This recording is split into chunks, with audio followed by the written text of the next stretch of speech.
నమస్తే న్యూస్ 24 తెలుగుకు స్వాగతం. నా పేరు యామిని. ముందుగా వార్తల్లోని ముఖ్యాంశాలు ఇప్పుడు చూద్దాం. దర్శి మండలం రాజంపల్లి గ్రామ పంచాయతీ పరిధిలోని అన్నవరంలో రైతులకు ప్రభుత్వ రాజముద్రతో పట్టాదారు పాసు పుస్తకాలను అధికారులతో కలిసి పంపిణీ చేసిన దర్శి టీడీపీ ఇన్ఛార్జ్ గొట్టిపాటి లక్ష్మి.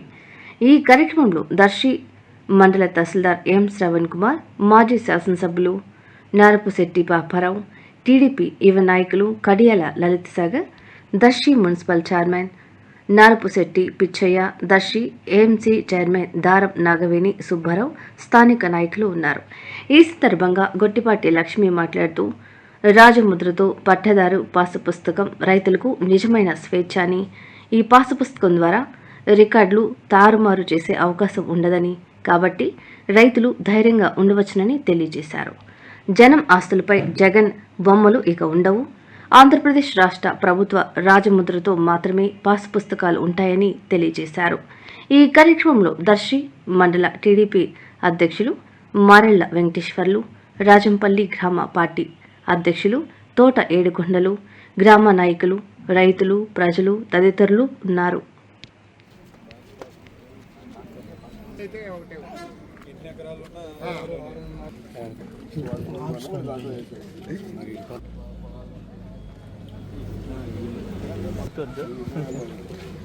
రాజపూడి గానమ్మ,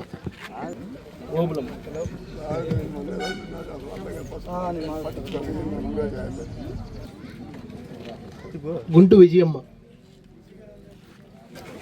రాచపూడి మరియమ్మ,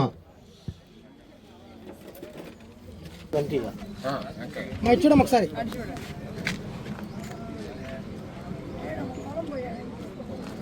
కేంద్రం.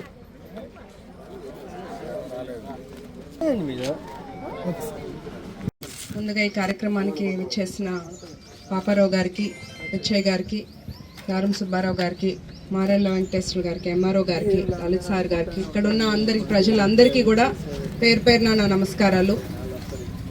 ఈరోజు మీ అందరికి తెలుసు ఈ కార్యక్రమం ఏంటో. మీకు ఒక పాస్బుక్ అందజేయటం మాత్రమే కాదు, ఇది చాలా ముఖ్యమైన కార్యక్రమం. మీ భూమి మీద మీకు హక్కు ఉండాలి, మీరు గౌరవంగా హక్కును కాపాడుకోవాలి అని మీకు అర్థం కావడం కోసం ఈ కార్యక్రమం. మీరు తాత మీకు ఎంత భూమి ఉంది? 3.5. మీరు సంపాదించుకున్నదా మీ పూర్వీకులు ఇచ్చిందా? పూర్వీకులు ఇచ్చింది. దాని మీద ఎవరి బొమ్మ ఉండాలి? ఎవరి బొమ్మ ఉండకూడదు, మీరు కష్టపడి సంపాదించుకున్నదే కదా. ఇప్పుడు ఎక్కడ ఎవరికైనా, మీకైనా నాకైనా ఏదన్నా ఒక ఆస్తి ఉందంటే, ఒకటి మన పూర్వీకులు ఇచ్చింది, లేదా మీ తల్లిదండ్రులు ఇచ్చింది, లేదా మీరు ఇప్పుడు ఈయన చెమటోడ్చి సంపాదించుకున్నది. అలాంటి దాని మీద హక్కు ఎవరికి ఉండాలి? మీకు ఉండాలి. ఏ రాజకీయ నాయకుడికి ఉండకూడదు, ఏ పార్టీ రంగు ఉండకూడదు, ఎవరికి ఉండకూడదు. మన హక్కుని మనం భద్రంగా, మీకు ఒక భద్రత ఉండాలి, మీ హక్కుకు ఒక గౌరవం ఉండాలి. ఇలా ఆలోచించాలి ఏ ప్రభుత్వం ఉన్నా. కానీ గతంలో ఏం చేశారు జగన్మోహన్ రెడ్డి గారు? మీ ఆస్తిని కూడా ఒక పథకం లాగా వాడటానికి చూశారు. అంటే సంక్షేమం ఇస్తున్నట్టుగా మీ భూమి, మీ పత్రాల మీద వారి ఫోటోలు వేసుకొని. ఏ రాజకీయ నాయకుడు ఫోటో ఉండకూడదు, ఎందుకంటే అది మీరు కష్టపడిన ఆస్తి, మీ హక్కు మాత్రమే అది. ఎలా అయితే చంద్రబాబు నాయుడు గారు ఎలక్షన్స్ ముందు హామీ ఇచ్చారో, ఇప్పుడు ప్రభుత్వం అధికారంలోకి వచ్చిన వెంటనే మీరు చూస్తే ఒక అధికార ముద్ర, అంటే ప్రభుత్వ అధికారిక గుర్తుతో, రాజముద్రతో పట్టాదారు పాస్బుక్ పంపిణీ చేస్తున్నాము. అంటే మీకు మీ ఆస్తికి ఒక గౌరవం ఉండాలి, ఆ గౌరవాన్ని కూడా మేము కాపాడాలి అని రుజువు చేసుకోవడానికి ఇది. అంతే, దాంట్లో ఏదైనా పొరపాట్లు ఉన్నా కూడా వెంటనే సరి చేసుకోవచ్చు. అక్కడ QR కోడ్ ఉంది. అందరూ ఆ సెల్ ఫోన్, ఆ టెక్నాలజీ వాడకపోవచ్చు, కానీ మీ దగ్గర సెల్ ఫోన్ ఉన్న వాళ్ళకి చూపించి ఇది స్కాన్ చేసుకొని భూమి వివరాలు కానీ ఆ కొలతలు అన్నీ తెలుసుకోవచ్చు. మీకు ఏదన్నా ఇప్పుడు నేను వచ్చిన వెంటనే ఒక ఆవిడ నాకు చూపించారు, అందులో ఎక్కలేదమ్మా అని చెప్పి, అది నేను ఎంఆర్ఓ గారికి చెప్తాను, అది సరి చేయించే బాధ్యత మాది. ఇట్లా ప్రభుత్వం ఎప్పుడు కూడా ప్రజలకి ఒక మాట ఇస్తే అది కట్టుబడి నిలబడి ఉండాలి, ప్రజలు సంతోషంగా ఉండాలి. ఏది కూడా ప్రతిదాన్ని రాజకీయంగా వాడకూడదు. మీ ఆస్తి మీ హక్కు. మీకు ఏదైనా సంక్షేమ పథకాలు వస్తున్నాయి, అది మీ గౌరవం, ఫ్రీగా ఇచ్చినట్టు కాదు. ఒక గ్రామాల్లో అంతా కూడా ఆర్థికంగా మనం పైకొస్తే మన రాష్ట్రం బాగుంటుంది, దేశం బాగుంటుందని ఆలోచించే వ్యక్తి గౌరవ ముఖ్యమంత్రి చంద్రబాబు నాయుడు గారు. ఇప్పుడు ఇంకొక విషయం చెప్పాలి. ఈ మధ్య కొన్ని జరుగుతున్న ఈ సంఘటనలు, ప్రతి దానికి కూడా చంద్రబాబు నాయుడు గారు, లోకేష్ గారే స్పందించాలి అనుకోకూడదు మనం. వాళ్ళు చాలా బిజీగా ఉంటారు. ప్రతిదానికి దర్శిలో గొట్టిపాటి లక్ష్మి స్పందించాలి, లేదా పాపారావు గారు మాట్లాడతారు, లేదా మండల నాయకులు గారు. ఇప్పుడు మీ ఇంట్లో ఎవరు నన్ను అన్నారు, మీకు బాధేస్తుందా, వెళ్ళి అడుగుతారా?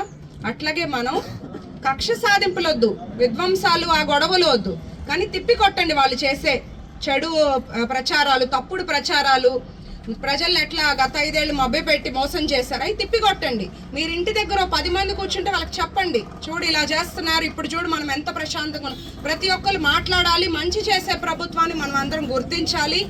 గత 5 ఏళ్లలో ఎప్పుడూ కూడా చూడని అభివృద్ధి, సంక్షేమం మనం చూస్తే ఈ సంవత్సరంన్నరలో ఇంకా 3 ఏళ్ళు ఇంకా ఎంతో అభివృద్ధి జరుగుతుంది, ఇంకా సంక్షేమ పథకాలు రావాల్సినవి కూడా అందజేస్తాం.